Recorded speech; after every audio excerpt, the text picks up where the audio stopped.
Good afternoon. I think we'd like to begin the Alden lecture for today. My name is Professor Matthew Hendley. I'm a professor in the history department. I've been calling myself a recovering ex-chair of the history department now that I am back to full-time teaching duties. And it is my distinct pleasure to revive the Alden Scholar Series. This series has been around since 2012. It arose as a collaborative effort between SUNY Oneonta's history department and Milne Library. And the idea of the series was to celebrate SUNY Oneonta faculty who have published scholarly books or produced book-length projects in the last 5 years. We've had 12 of these lectures since the series began. And I'm very excited to introduce today's lecturer, which is Dr. David Fieni from SUNY Oneonta's Foreign Languages and Literature Department. Dr. Fieni is a graduate of UC Berkeley, where he received his Bachelor of Arts in Comparative Literature, UCLA, where he got his PhD in Comparative Literature, and he's currently an Associate Professor of French in our Department of Foreign Languages and Literatures. He'll be speaking today about his recent book, Decadent Orientalisms, The Decay of Colonial Modernity, which was published by Fordham University Press in 2020. This is a very innovative book which explores how literature, written both in French and Arabic, has looked at the idea of health and morbidity of both France and the Arab world since the 19th century. So Dr. Fieni will speak. Covers the full extent of what my book, the historical period, if you will, that my book covers. Okay, so let me share my screen here.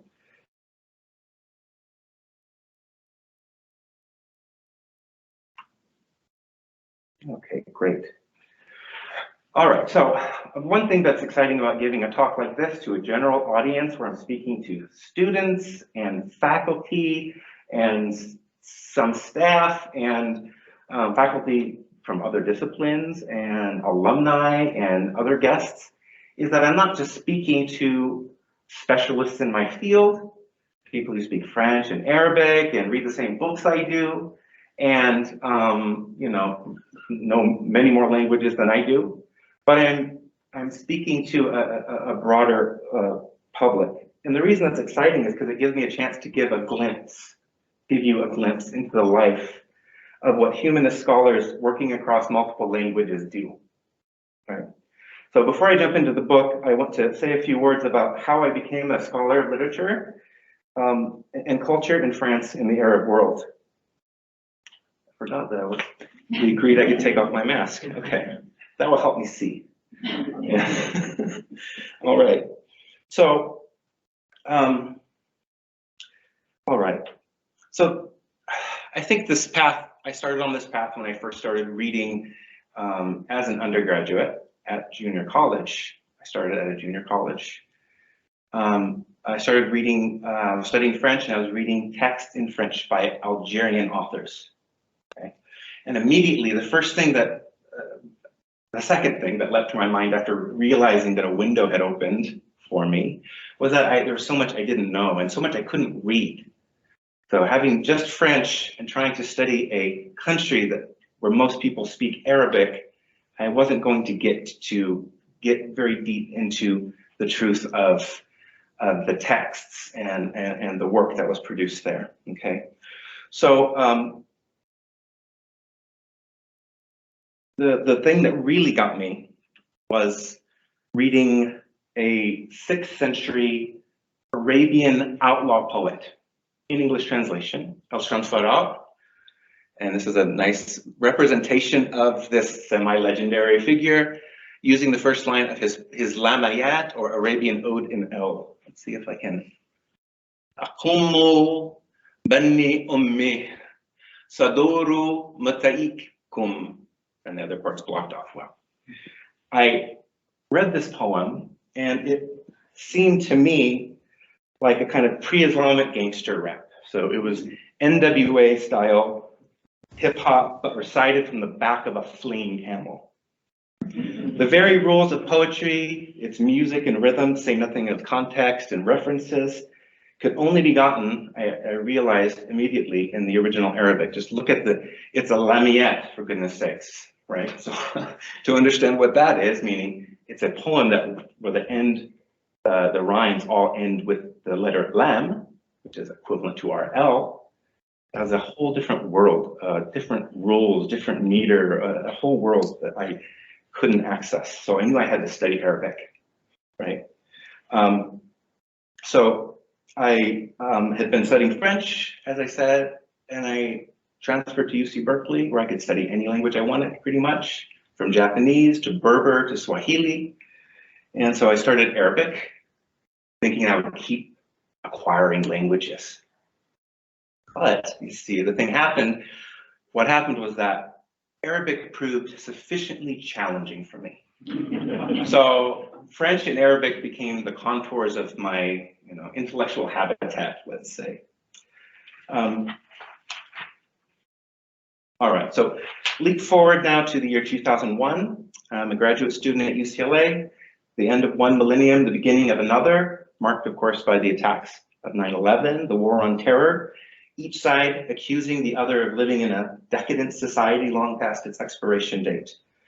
According to these accusations, both the West, and put these in quotation marks, the West and the East, had passed their peak and were on the way down in a supposedly inevitable decline. So a multitude of voices from around the Arab world and the Islamic world accused the so-called West of a kind of moral decline, seen in its excessive consumption, immorality, lack of religiosity, and many other things. At the same time, the rhetoric of the war on terror affirmed the continued state of decadence of Arabs and Muslims, as seen in symptoms as diverse as just the existence of the repressive tyrannical governments and supposedly the true believers willing to sacrifice themselves for an idea or religion. So I wondered how long these kinds of accusations have been around and what role France in particular played, France of course being a major player in colonialism of North Africa and parts of the Middle East.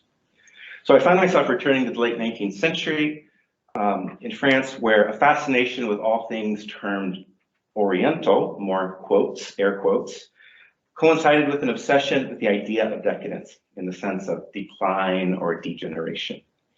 So decadence became an aesthetic movement, beginning in France in the sort of 1880s, but a little bit earlier perhaps, one that often merged with images and motifs drawn from the Orient, meaning not the Far East, not Japan, not China, so much as the Near East, the Middle East and North Africa. And you can see some examples of decadent art that is also Orientalist art. And this is Salome Dancing Before Herod by Gustave Moreau. And this is a painting that's located in Westwood. I could walk to this painting after my classes at UCLA. And it's probably the most, vivid, brilliant example of what I'm talking about. And other kinds of other paintings, such as The Snake Charmer by Jérôme, from just a few years later, and we're going to come back to this painting. Also, it's interesting to note that do I have a cursor? You have a cursor. Up here, you can see what looks like Arabic. It would be as if someone who didn't know Latin script threw a bunch of letters on the wall. Some calligraphy didn't mean anything. It's just meaningless symbolism of some sort. So at the same time as French writers, thinkers, and artists were producing art and knowledge about peoples and places deemed Oriental, people in these places, especially Egypt, Lebanon, Syria, and other places, were reflecting on their own perceived decadence, meaning the decline of Arab and Islamic civilization. The symptoms of Arab decline appeared everywhere to them when compared with Europe in the Arab past.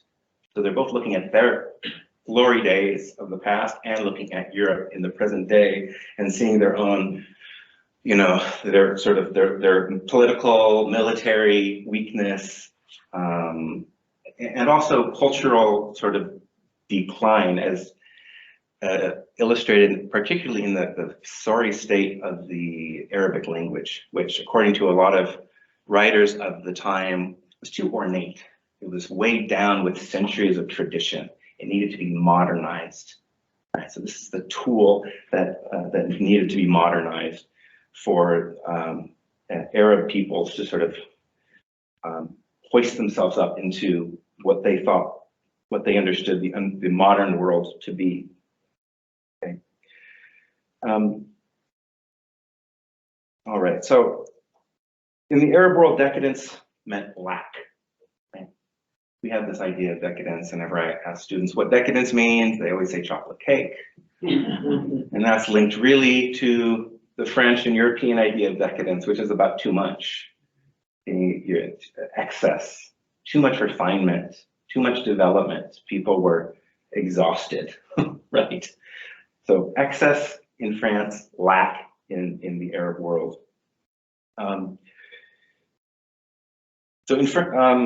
So how did these competing notions of decadence relate to each other or even influence each other? These are the questions that compelled me to write Decadent Orientalisms. I'm going to talk really briefly about the key terms of the title, Orientalism and Decadence. And the word Orientalism has been around a long time, centuries in fact, but brought back into the public eye by the Palestinian-American critic and activist Edward Said with the publication of his book, Orientalism, in 1978. The book radically changed the way that scholars thought about literature and culture, and it became much more difficult to think and write about novels without considering the political context that made them possible, that gave birth to them, right?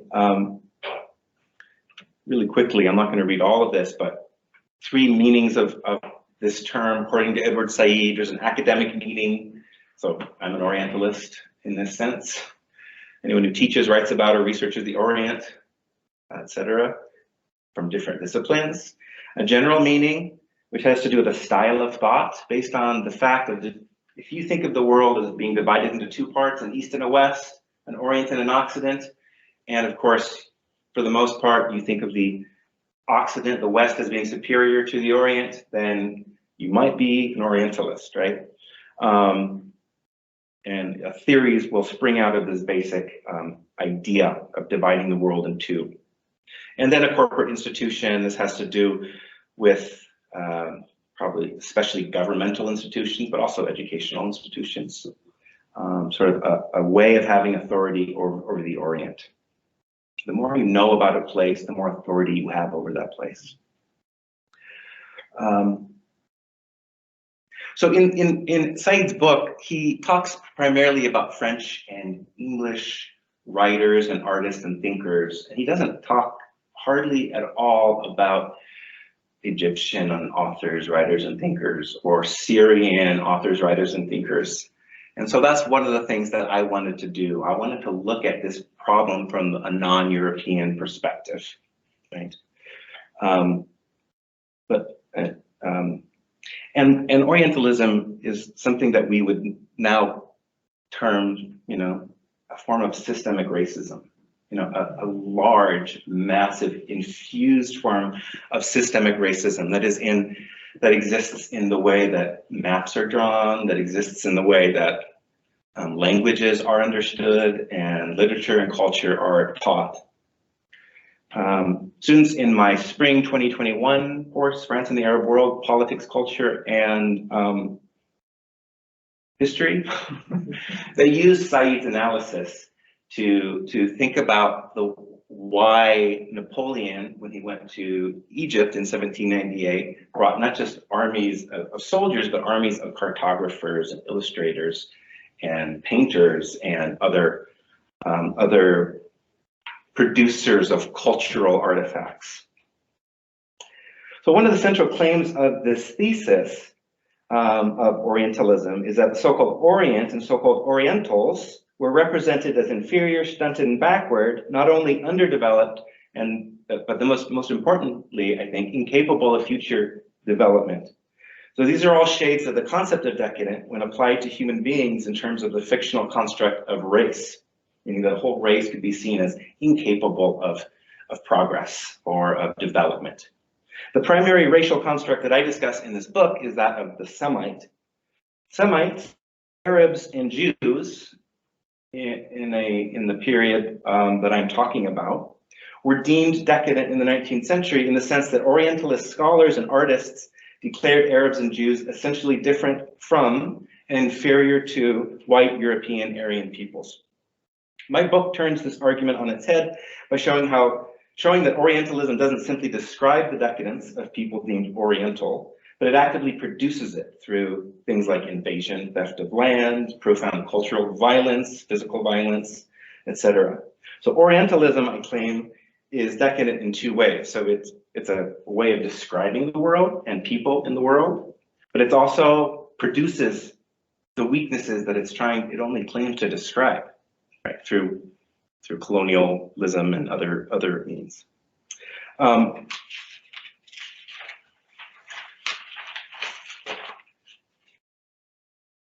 All right, so that's a very, very quick, brief overview of these big terms, and now I'm going to zoom in on my two authors. Okay, so the first part of the book, Disintegrating Semitism, French and Arabic in the Twilight of the Ottoman Empire, focuses on ideas about language and pathology in the late 19th century. While decadent art and literature were all the rage in France, Egypt and Greater Syria were undergoing a renaissance. In Arabic, this renaissance was called a nahda, a term that carries connotations of awakening, arising, vitality, etc. So the French Orientalist scholars like Ernest Renan, who was the greatest linguist or philologist of his day, declared the Semitic branch of the human family dead, which he did, to great applause in lecture halls. The writers of the Arab Renaissance saw things differently. So focusing on the major, I'm going to talk about this work by this 19th century Lebanese writer, Ahmed Faris al-Shidiaq. And there he is. His book called Asaq al-Asaq, with a longer title, which I won't get into, translated as Leg Over Leg. It will allow us to view the literary force field of colonial symptomology at the breaking point. What does that mean? What I mean is that language in the Orientalist view was a symptom, and you could read the relative health or vitality if you understood how the languages worked. And so Semitic languages, according to French scholars like Ernest Renan, proved a basically fundamentally racist thesis that Semitic people were incapable of rational thought, etc. Right? So language was a symptom. This is a text that kind of just blows that whole idea up, as you will see. So what this book offers, and again, this is from 1855, is an untimely outbreak of logical decadence, coinciding precisely with the dawn of the Arab Renaissance, or Nahda. If modernism is supposed to be a clean break with the past, right? This is a filthy break, and you'll see why I'm saying that in a little bit. It's a radicalization of decadence. Okay, so this text was considered the enfant terrible of the 19th century Nahda, the Arab Renaissance. It's nearly 800 pages, brim with discussions, very frank discussions of sex and religion and politics and other bodily functions. And since its publication, it has divided its readers into two groups. There was a group of people who were just aghast and couldn't believe that this was printed, that anyone would print something like this in Arabic, and another group who was guarded, cautiously praising its inventiveness. Okay. It is a foundational text of this Arab Renaissance that cannot be read in the Arab Renaissance. And interestingly enough, it really has only very recently been brought into discussions of world literature. And it wasn't translated into English when I began working on it, oh, so many years ago. But luckily, we do have a beautiful translation in English now. The text plays with lots of literary genres, but primarily the carnivalesque, which I'll talk about in a second, maybe briefly, I'll tell you just the quickest overview. It tells the story of the main character, whose name is Al-Fariaq. You look at the author's name, you can sort of see how he came to come up with that name. Moving letters around a little bit, and his life as he travels through the Arab world. In the first part, he meets and marries his wife, who's named Al-Fariaqiyya, just the same name with the feminine and Arabic ending. And then he spends the second half of the book in Oxford and Paris and London. So it kind of is this travel log, right? It's a work that's been compared to the work of the French Renaissance writer Rabelais and the 18th century British writer Lawrence Sterne, especially Tristram Shandy. Carnivalesque literature is known for transgressive humor, bawdiness, excesses of all kinds of sorts, and often a kind of ambivalence or a fusion of opposites. So generation and corruption, of life and death, kind of fused into one thing, a figure, a metaphor, a theme that runs throughout the text. And one of the excesses of this book are these just incredibly long lists of synonyms that appear throughout the text. They're all linked through sound. They sound similar, and then they mean similar things. Sometimes he moves the letters around to play with us a little bit, and we'll see an example of that in a second. So a passage where the novel's hero, Al-Fariaq, describes the tension between Turks and Arabs in Alexandria, reveals the precise social and political context from which the novel's ambivalence emerges, the marginalization of both Arabic and Arabs in the Ottoman Empire, even within the relative autonomy of Egypt. And that's the political context. I can't get into it, but just know that we have relative autonomy in Egypt and in Alexandria specifically, with the Turks in control. So here, quote, regarding the people of Alexandria, the Turks arrogantly wield authority over the Arabs, and the Arab isn't free to even glance at the face of a Turk, just as he isn't free to glance at another man's wife. If by chance a Turk and an Arab happen to cross each other's paths, the Arab will perform his duty and walk on the left side of the Turk, modestly, muhtashiman, submissively, khashiyan, head lowered, nakisan, debased, mutahaqiran, cringing, mutasagiran, diminishing, mutada'ilan, withering, qaffan. And the text goes on, it has 50 more synonyms like this, right, to describe the miserable state of Arabs under Turkish Ottoman control. This list begins with relatively common words that have 3-letter roots, and then it moves on to 4-letter roots, which is often a sign of foreign words naturalized into Arabic. The author reveals the strangeness within the Arabic language and the flux within language as the letters seem to shift. If you imagine reading 60 words like this that go on, you lose the sense of what's even happening, right? What these words mean. And also some of these words are fairly rare. So all these words that you see, the Arabic equivalents there, they all signify decline and diminishment, even as they reveal the ascendancy and vitality of the Arabic writer's medium. The text describes both the decadence of the Arab political subject and the Arabic language by displaying the lexical richness, phonetic flexibility, and expressive vigor of Arabic. Al-Shidiyaq feminizes the subordinate position of the Arab in his language by claiming that they have become modest, mutashiman, evoking both female modesty and the word for kudenda, hashim, and submissive, khashiyan. The text description of the Arab Ottoman subject walking with head lowered, nakisan, transforms the triliteral root nun kaf sin, those are the 3 Arabic letters the word is formed out of.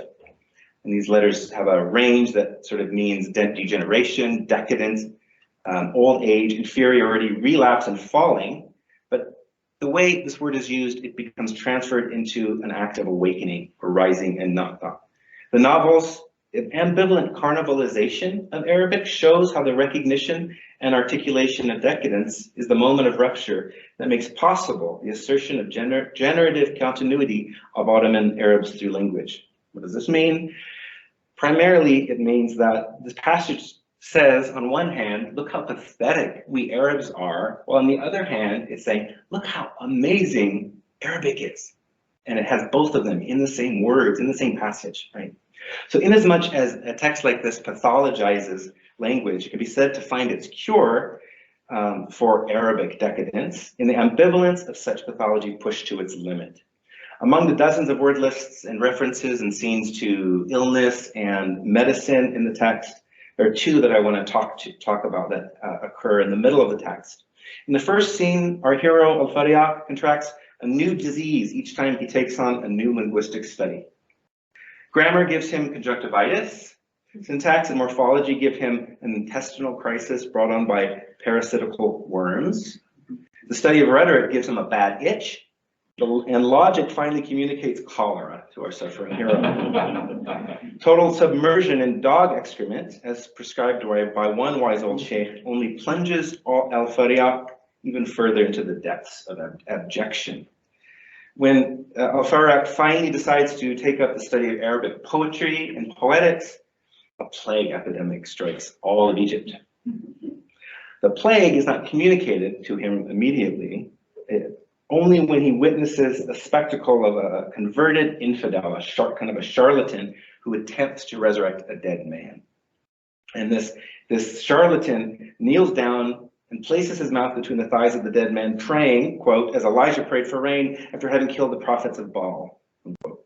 So this display of false piety, of charlatanry, sends Al-Fariaq into an agitated state of nervous rage, and that's when he gets the plague.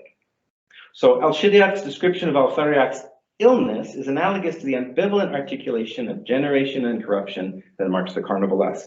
And I quote, a bubo the size of a citron appeared in his armpit. That's the quote, describing the first signs of the bubonic plague. So in the depths of abjection, Al-Fariaq has an epiphany that tells him to find a wife and create a family. So during his illness, Fariaq had time to reflect upon what had befallen him during his time alone as a foreigner with nobody to keep him company, without a doctor to care for him. He said to himself, if I die in this state, who will take pleasure in my books, which I have spent many sleepless nights transcribing? Yes, death is difficult under any circumstances. It is detestable, but still more difficult is the death of a young foreigner like me, isolated in torment. Praise be to God. In this city congregate all the varieties of disease stained by the color of death. If God were to clear for me the way now blocked by death, I would not leave this world until after having refreshed my vision with the sight of a son who could elegize me. Then there would be more to me than books amidst the ruins of this earthly world. How could I not, knowing what happened to Absalom, son of our master David, who built his own monument so that he would be remembered after his death, were he not to have a successor? Yes, I will get married, and if I do have a child, I will still build a tomb, as there are no shortage of bricks in Egypt. Oh God, our God, prepare me for the task. And he goes on in this way. So a passage like this provides both an autobiographical account of the author. He spent time in Egypt, studying Arabic literature and grammar and all of these things, and where he met his wife, but it also narrates an event in the history of Arabic literature, namely the ambivalent renaissance of this book. This groundbreaking book, Sak ala Sak, leg over leg. The cholera epidemic of 1831, which killed as many as a third of Egyptian children in a year, serves as the very real referent for this plague from which our hero miraculously recovers. The text stages the affirmation of the Arabic language in Cairo, one of the great centers of Arabic learning, but also a city infamous since medieval times for being a repository of disease. And this affirmation of the language and the body emerges from an epidemic of physiological and linguistic pathologies that ultimately escalates into a pandemic. Imagine that.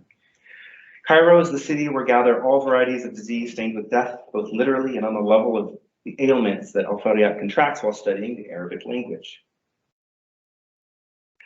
Okay, let me skip ahead a little bit here. So after this meditation on writing and death, Al-Fariaq skeptically questions the role of his decaying body, his body has played in his decision to procreate, self-consciously criticizing himself for having succumbed to his weakened state. But it is at this precise moment in the text when Al-Fariaq's body has become grotesque with plague symptoms, as he contemplates marriage and its discontents, that the healing hand of the author cures his creation of its disease. I don't think I have this quote up here. So here's the quote, final quote from Al-Shidiaq.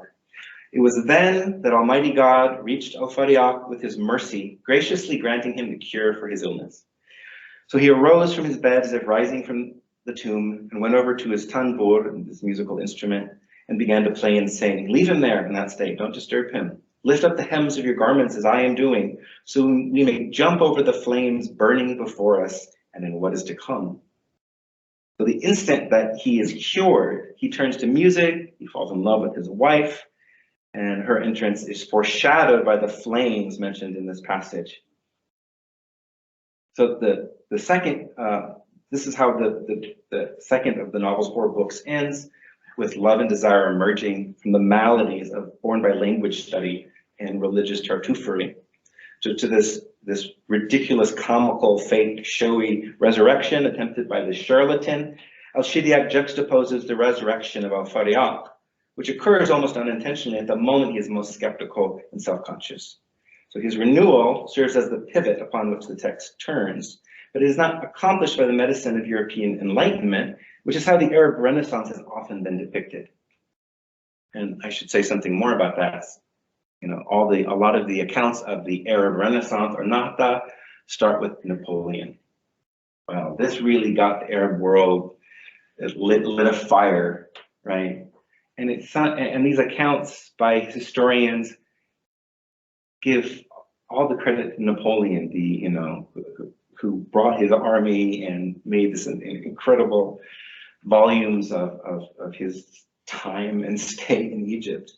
But this is not how this text works. This is not the Arab Renaissance as it was narrated by these Arab writers, right? So the upshot of all of this is that Al-Fariaq enters into a dialogue with another human being, just as the first half of the book enters into a dialogue with the world of Europe. So this text stages a breakdown of language as a symptom, right? Language as a symptom that would tell us about the relative health or morbidity of a society out of which the language emerges. The author purges Arabic of the pathologies thrust upon it by both French scholars and philologists and Arab grammarians and scribes. Okay, so let me keep track of my time here. Just didn't start the time. Okay. All right. So this is a peek into the first half of the book, which deals primarily with France and the Arab East. In my book, it has 2 parts, sort of mostly 19th century and the Arab East, sort of Egypt and those countries in that region. And the second half is more contemporary and talks about North Africa, which is sometimes called it's called the Maghreb, which means the West, or the land of the setting sun, or the Arab West sometimes. So I'm gonna turn now to Fantasia. We go from 1855 to 1986. Let your imaginations imagine all the interesting things that happen in between. And this is a text by Abdul Wahab Madeb, born in Tunisia in 1947, moved to Paris in 1968, and spent the rest of his life there until his death in 2014. I was lucky enough to have dinner with Abdul Wahab Madeb once in Los Angeles, about 5 years before he passed. The title Fantasia merges the Greek word for mental images, imagination, or appearances in general with the Arabic term al-fantasia, meaning a display of Arab horsemanship that involves a line of riders who shoot rifles in a synchronized performance. This is a famous painting by Delacroix. I'll be referring to that. And so we have the 19th century, and this is a picture I took in the city of Oujda, Morocco, at a sort of a festival of this kind of riding and shooting. Okay. So a student who went to Quranic school, Madeb describes his own imagination as having been formed inside the symbolic structures of Islam, as he puts it, and of the Arabic language. Yet by writing in French, Madeb is also able to transform the French language into the passive medium for forms of innovation that are specifically Arabic and Islamic. Although he is writing a century after the heyday of both French decadent literature and the Arab Renaissance, Madeb returns to these earlier periods to critique post-colonial decadence, the state of the Arab world, as well as the Islamophobia and anti-Arab racism in Europe. His work performs symbolically what immigrants from the Maghreb, Morocco, Algeria, and Tunisia accomplish physically.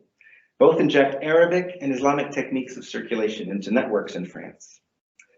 What I mean is that he transforms the French text by putting in syntax that might be and gestures and Arabic words and many other things in the way that immigrants bring their own practices into the spaces that they inhabit.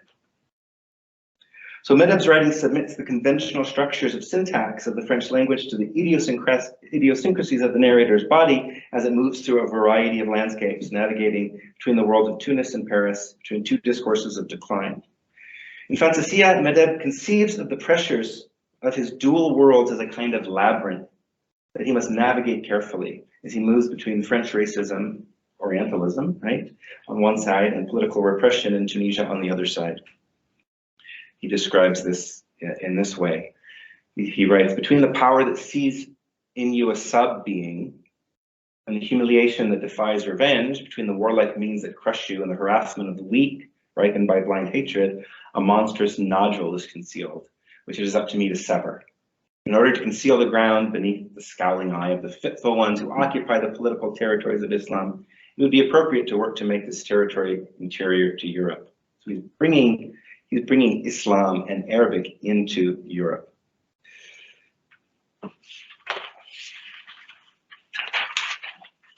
So Fantasia performs the cognitive mapping of its cure for post-colonial decadence by traveling through the symbolic networks of Paris, creating a fantastic montage of images, gestures, and languages, all superimposing childhood memories of the old Arab city of his childhood, the Medina of Tunis, onto contemporary Paris.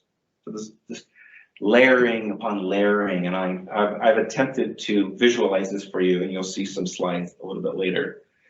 So after a hellish journey beneath Paris in the metro, he's coming across all kinds of images of, exoticism, advertisements that exoticize Arabs and racist images as well. And there's televisions that he sees going down the escalators.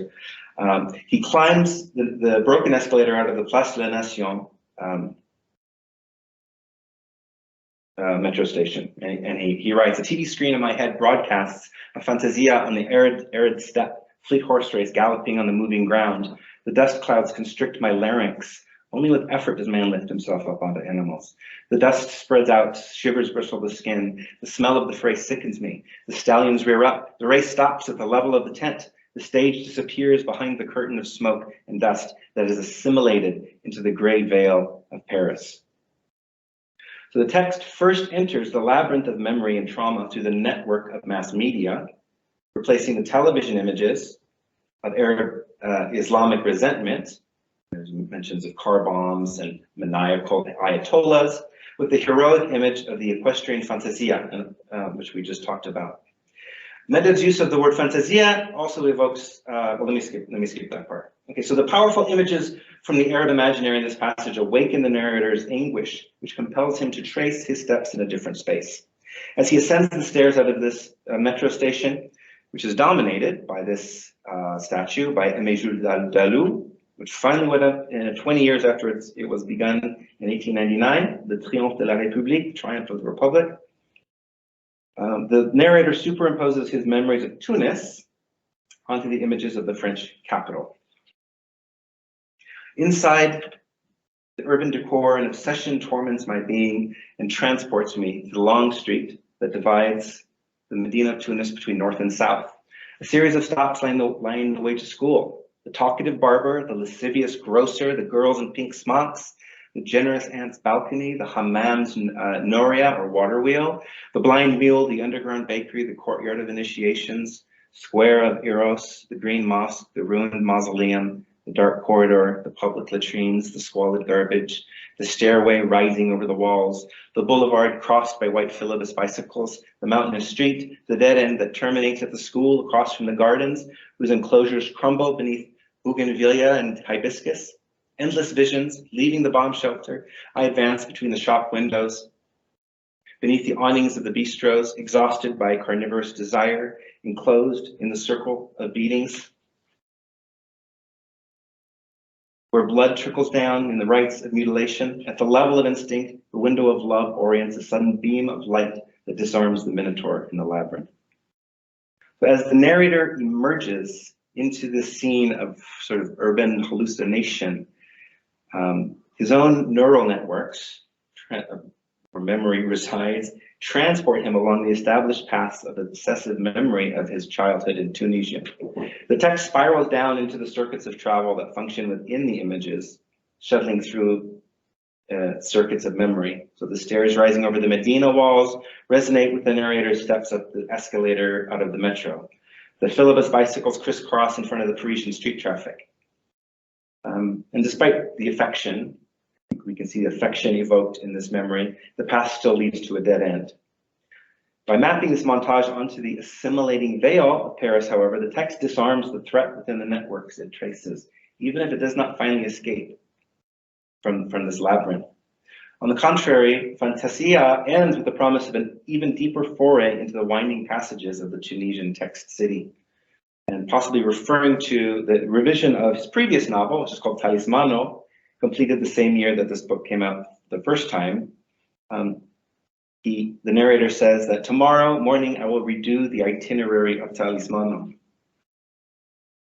Medeb's textual practice does not seek to escape from the trauma of past violence, nor to get lost within the melancholic maze of exile. Rather, it would, in the words of Abdel Kabir Khatibi, a Moroccan author, keep a space open to war, where the all-seeing eye of the repressive state cannot follow, and where the tracing of the network reconfigures the meaning of the trace itself. And the quote I'm reading now is from Talismano, and Medeb writes, "To give ourselves over to the written without giving you up, to exhaust your eye through the arabesque of words, to propose networks of travel to you, to enjoin fracture upon everything that offers itself."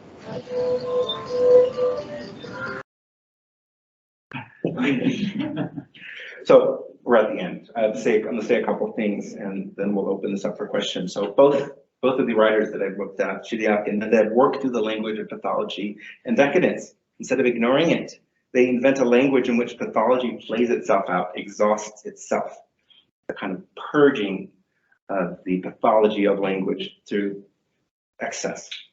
And it is by renewing the poetic possibilities of Arabic and French, these writers open up futures that are not already been written by others, and which allow them to cut through the fantasies of Orientalist racism and sever the knots that would bind Arabs and Muslims alike to a congenital sickness in their very beings, in their language, and in their mental habits.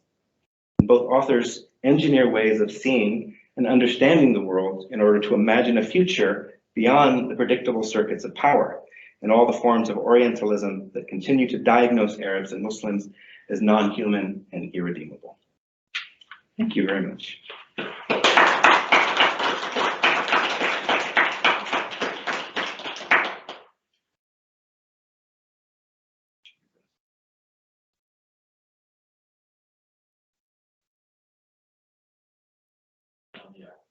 Oh, right. Done this the whole time.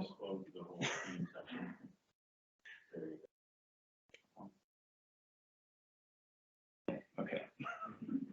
Okay, well, that's great. Thank you, David. I just want to give a special thanks to the Alden Scholar Series Committee, which was Heather Stalter, Mary Lynn Benson, Tokay Knudsen, George Hobbs, Meta Harder, Jennifer Jensen. I'd like to thank Darren Chase, the library director, for making this space available. We have copies of the book for sale, and Dan Birnbaum from the Damascene Books seller will have copies for sale, but we'll conclude our presentation today with some questions from the audience. So we have a virtual audience, we have an in-person audience. So, you know, if the in-person people have any questions to begin, we'd be happy with that.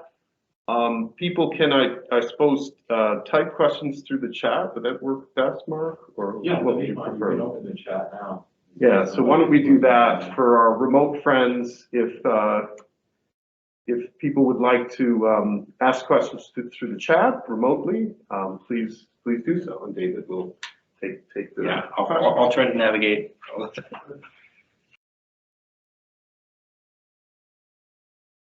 People, and also people in the chat or on Teams, if you want to unmute yourself and say your name, you can just ask a question that way. It might be easier.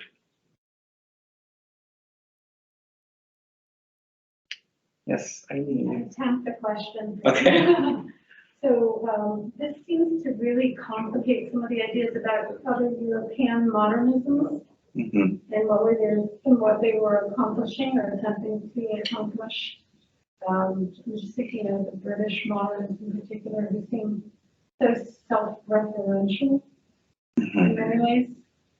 And I don't know what the question so much is, but that just a point that seemed very fascinating to hear that about the writing back to this type of insistent racist othering that was going on in the writing, and then the focus of the work being the response to that and the sort of the playfulness and all of the invoking of the pathology metaphors and so forth. It just seemed like there was a productivity in it almost, which I guess is aligns with what you were saying. But mostly I just wanted to say thank you for complicating or adding to the understanding of some of the European modernisms and what they achieved. Thank you for that question. I mean, that's the other thing I didn't talk about is this idea of colonial modernity, which complicates modernity. It's a term that kind of is used in order to complicate the idea of modernity as some universal thing.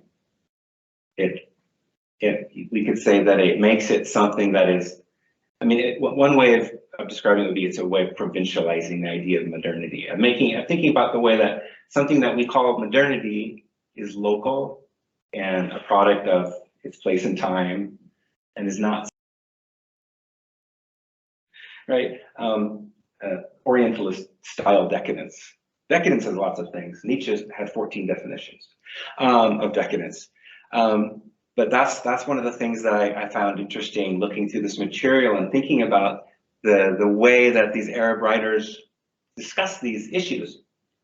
I mean, first of all, these Arab writers are way more cosmopolitan than the European writers.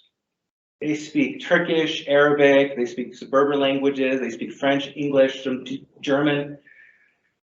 Still kind of like that, actually. if you look at the intellectuals in the Arab world. And so, right, we have different, there's not just a modernism. There's the idea of modernism and kind of as a fantasy, and then as an aspiration, and then as, multiple, something that just gets multiplied in every place that that it occurs or is thought about. Yeah.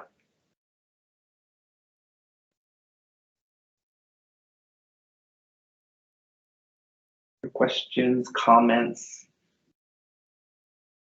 Anyone from Teams? I would love to hear a comment or a question. Type it in the chat, unmute yourself. Did you enjoy writing this book? Evan? Right, good book.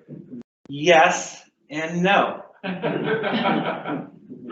It was torture in the beginning, and then I had an epiphany where I realized what I needed to, how I could tackle this giant problem I'd taken on.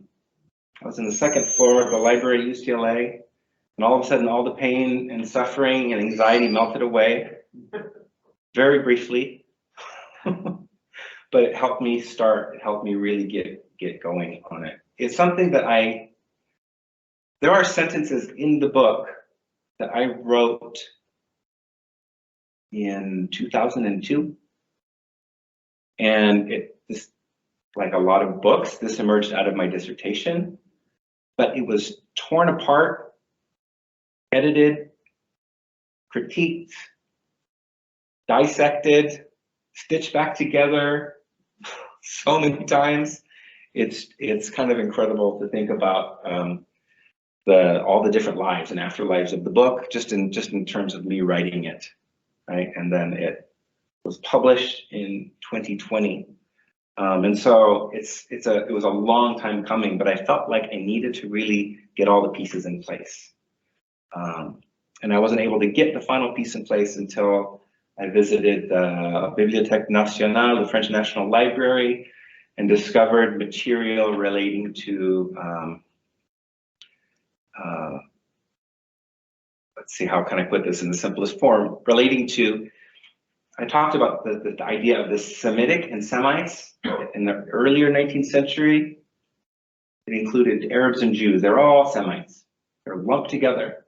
At a very particular moment, not so much. Right? This happens in the late 19th century among other times and places. And I found newspapers that related to this topic that were printed in Algeria. And that was the last piece of the puzzle of this. But it definitely took a long time. Sounds like language deformed by experience. Thank you, Richie. Yes. I talk a lot about reformation and deformation in the book. Yes. I had a question in that row. Once you had the theme that you're interested in, how did you select the representative authors? Because conceivably there could have been dozens of different authors you might have focused on. What was it about these two specific authors you thought was so suitable? Yeah.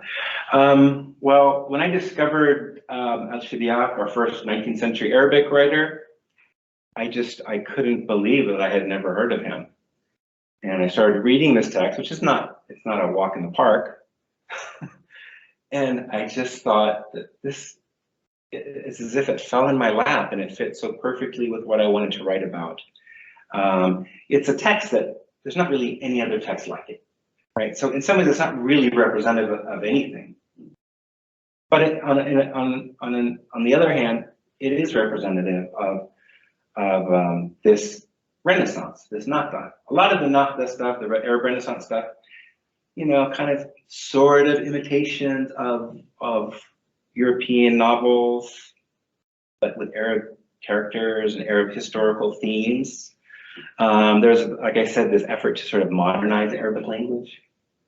Right? There are a lot of, writing dictionaries and standardizing the language in all kinds of ways. And this was a text I was like, nope, I'm doing something completely different. I'm going to, and the thing is, we talk about this idea of Renaissance. And I mean, what is the Renaissance? It's a rebirth of a certain spirit. It's a kind of explosion of possibilities, right? And so that create different futures and different possibilities out of a kind of chaotic primal, original urge, something like that. And so, it is interesting to think about, again, modernism or modernity is a term that we bandy about, and then Renaissance is another term that we bandy about. And the Renaissance is also used as a proof of, the vitality, the centrality of European culture. We had a Renaissance. So what have you done? Well, there are lots of these things happening all over the place, right? So that was why Al-Shadiaq leapt out to me. And then for my other author, Madeb, he was someone who was very directly, he has a book that was translated in English called The Malady of Islam. And he's a complicated writer, but he's trying to navigate through this history of sort of what has happened within Islamic societies, and also what has happened to Islamic societies from, through colonialism and other forms of violence, basically. And so he's trying to navigate that very narrow path. But he talks about decadence. There's a whole discourse about decadence and decline in his work. And